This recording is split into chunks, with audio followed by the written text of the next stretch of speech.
ওখান থেকে বড়গুলো আলাদা কর। এই যে কান দাঁড়া, একজন একজন ধরে আলাদা আলাদা ওই ঝুড়িতে রাখ। স্যার স্যার হাত দিস না, না লাপাবে না। আর কোটায় ফেলাই।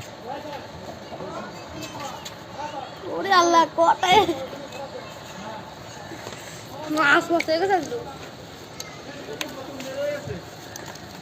কি আছে রা? হ্যাঁ, বড়গুলো আলাদা করে ফেলা। আরে আরে এর ভিতর তো দিস, রাম দিস না, ওর ভিতর তো দিস না। হ্যাঁ আপনার এই খালো সব না 200 টাকা দিচ্ছি, আমি কাছে আসে না। খালু পেয়েছে?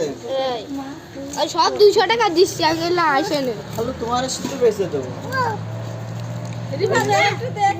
হ্যাঁ আমি মাছ আনতেছি আর আমি দেখ পানি মুড়ি খান, এটা কোনো